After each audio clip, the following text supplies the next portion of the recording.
So this one looks normal, right up until it isn't. Zoe is up early with her sick 3-year-old. No sleep, rough night. And her husband's alarm starts going off. Over and over. So she leans over, turns it off, and nudges him awake. He mumbles something about working late, says he's taking the morning off, rolls over and goes back to sleep.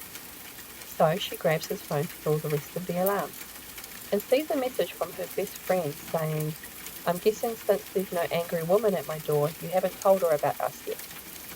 That's not a message you understand straight away. You read it once and then again slower, and then it slowly starts to sink in.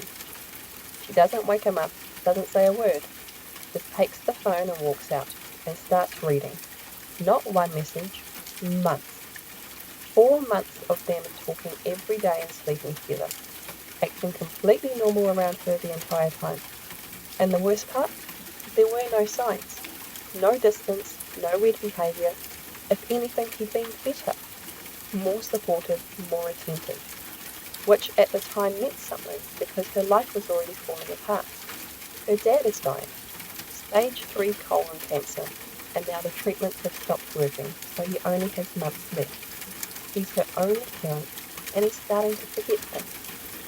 So she's barely holding it together as it is, but she was still being a mum, still showing up in her marriage, still choosing him. And he's been right there beside her through it all, telling her to quit her job so that she can spend more time with her dad, saying they'll be fine financially, supporting her, encouraging her and being her rock. So she would never have guessed he's sleeping with her best friend. The same best friend she's had since they were babies. Maid of honour at her wedding, the one she went to when she found out her dad was dying. Didn't even go home, just went straight to her and broke down. All while it was already happening. That's the part that doesn't sit right. Not just the cheating, the normality and that nothing gave it away. There were no weird looks or tension when they were all together. Just the same dynamic with her husband and her friends, the people she loved and that supported her. Like nothing ever changed. So Zoe's just sitting there scrolling, an hour, 2 hours, no yelling, no crying, no confrontation, just quiet, trying to line up what she's reading with the life she thought she had. And it doesn't match, because she didn't check out and she didn't think that he did either. She didn't pull away, even with everything going on. She was still there, present. But there's no explanation to grab onto. No moment where it makes sense, which means there's nothing to fix. And she knows the reality of the situation. The marriage is done. The friendship is done. No conversation is going to change that. But she doesn't confront him, not yet. She gives herself one day, just one, where nothing's being said, where everything looks the same even though it isn't. And her best friend, he doesn't reach out to her either. No message, no question, nothing, just gone.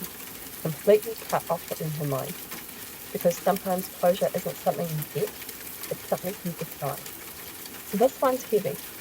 Not because everything about it is controlled, but because it's so quiet.